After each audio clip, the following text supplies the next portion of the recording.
Assalamualaikum warahmatullahi wabarakatuh. Oke teman-teman, di sini aku mau bahas kelanjutan dari video yang kemarin tentang uji kompetensi bidan. Nah, untuk yang video sekarang ini kita akan bahas mengenai tips and trik lulus uji kompetensi bidan dalam satu kali ujian saja. Oke, untuk tips yang pertama yaitu waktu yang cukup. Teman-teman harus memiliki waktu yang cukup untuk persiapan uji kom ini. Jadi sudah dibahas di video kemarin kalau uji kom itu kan ada 3 kali penyelenggaraannya dan teman-teman nggak bisa pilih, tapi nanti ditentukan oleh kampus teman-teman akan ikut di ukom yang sesi keberapa. Nah, biasanya kampus ini akan ngasih tahu dari jauh-jauh hari. Ketika teman-teman udah tahu, jangan beranggapan, oh ya udahlah nanti aja, orang udah belajar selama 3 tahun, masa sih nggak lulus UKOM. Nggak bisa gitu teman-teman prinsipnya, dan nggak bisa sistem SKS ya untuk belajar UKOM ini. Jadi dengan waktu yang cukup, teman-teman akan jauh lebih mempersiapkan untuk UKOM ini.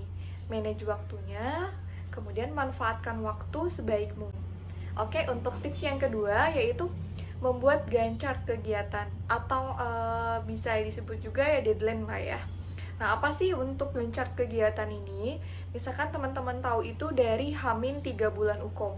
H-3 bulan UKOM ini teman-teman udah buat nih listnya dari setiap harinya atau setiap minggunya progres apa yang udah harus teman-teman capai untuk UKOM ini. Misalkan H-3 bulan nih, UKOM itu kan ada 6 ya, misalkan ada 6 materi, dari kehamilan, kemudian dari persalinan, kemudian nipasnya, bayi baru lahirnya, kemudian ada remaja, prakonsepsi, dan yang terakhir itu ada menopause, dan ada masa antara, maaf ada 8 ternyata.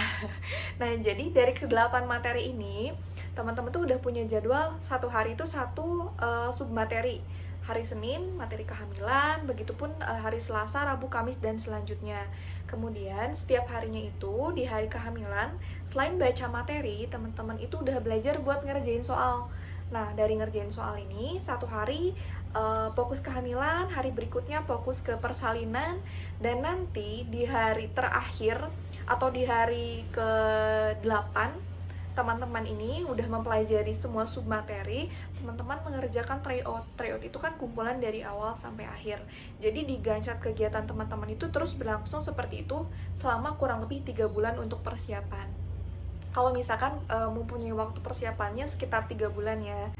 Nah, kemudian yang ketiga, untuk tipsnya itu membuat kamus pintar. Kamus pintar itu kayak gimana sih? Nah, misalkan gini, tadi kan teman-teman di hari Senin udah belajar tentang kehamilan. Di dalam kehamilan itu ada materi tentang abortus. Biasanya itu nyaru, sering ketukar dari tanda-tandanya, terus dari gejalanya, dan dari kejadiannya. Misalkan abortusnya ini ada abortus invisien, ada abortus imminens, ada abortus komplit, dan ada abortus inkomplit.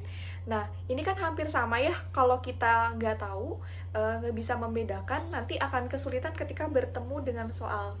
Nah, ketika teman-teman ketemu dengan bahasa-bahasa yang hampir mirip dan kalau misalkan nggak asing, itu ditulis, teman-teman tulis abortus imminens. Abortus imminens itu apa sih?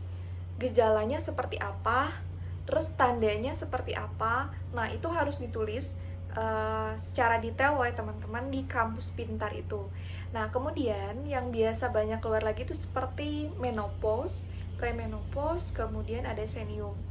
Jadi hal yang mirip-mirip seperti ini tuh kalau teman-teman kayak masih ragu-ragu, terus bahkan belum tahu yang membedakan antara yang satu sama yang lainnya seperti apa, nanti akan kesulitan. Dan sayang banget kan satu poin soal, padahal itu kayak yang gampang, tapi karena kita nggak bisa bedainnya, jadi salah gitu dalam pengerjaannya. Oke, kamus pintar ya, jangan lupa. Jadi setiap ketemu sama yang kata-kata sekiranya bisa buat kosakata belajar kita, itu ditulis. Jadi teman-teman tuh punya catatan khususnya.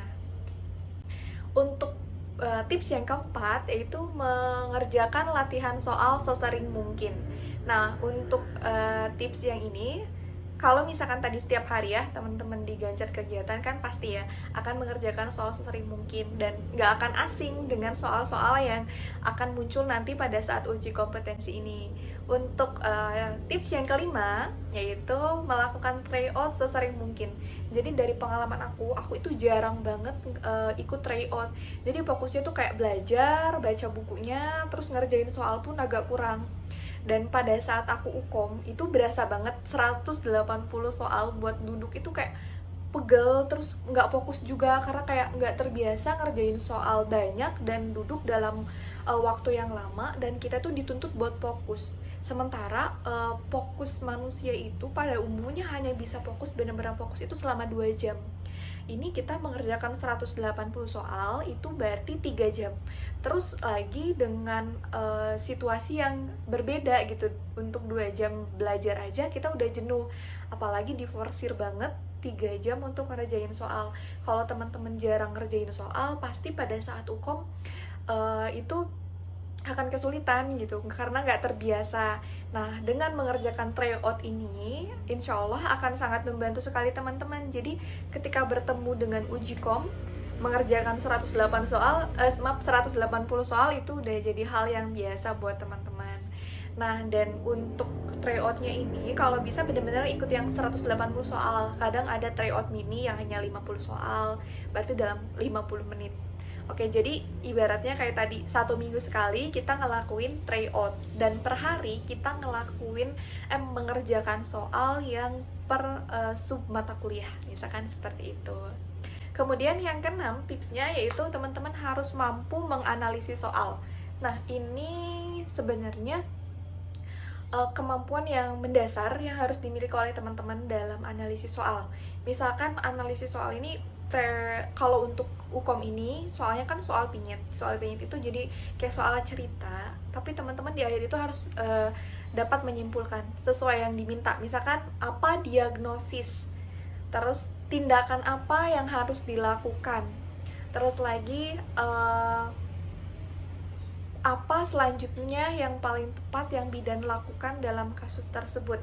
Kemudian dalam soal, teman-teman harus lihat kalau diminta seperti itu, setting soalnya itu di mana? Di BPM kah? Di puskesmas kah? Atau di rumah sakit kah? Kalau misalkan udah kita lihat setting, oh BPM. Kemudian di sini tindakan apa yang paling tepat? Nah, kita tuh harus lihat wewenang bidan untuk di praktik mandiri itu sampai sejauh mana tindakannya. Nanti itu akan membantu teman-teman untuk memilih option jawaban yang paling tepat. Oke, jadi harus mampu menganalisis soal. Kalau teman-teman udah ngikutin tips 5 tips di belakang untuk analisis soal ini, insya Allah teman-teman nggak akan kesulitan.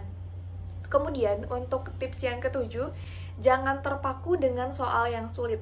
Nah, kalau misalkan jangan terpaku dengan soal yang sulit, 180 soal, kita baru mengerjakan 3 soal pertama, terus teman-teman udah kepusingan, udah pusing dengan ngerjain soal di nomor 3, terus aja nggak pindah, nggak merhatiin manajemen waktunya dalam mengerjakan soal, otomatis teman-teman akan keteteran di akhir, karena 180 soal dengan waktu 180 menit itu kalau menurut aku akan sangat kurang apabila manajemen waktu kita nggak pandai untuk memanage waktunya.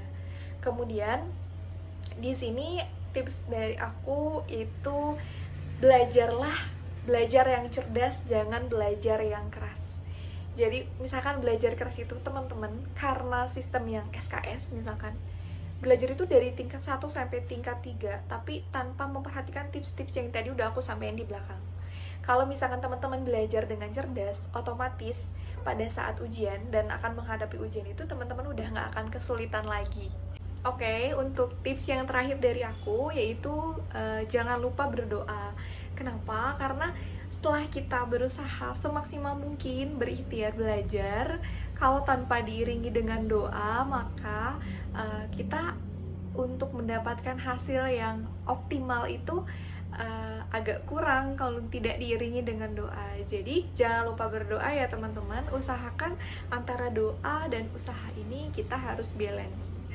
Nah, oke, sekian dari video yang aku sampaikan. mengenai tips and trick untuk uji kompetensi ini. Jadi aku simpulin ya teman-teman.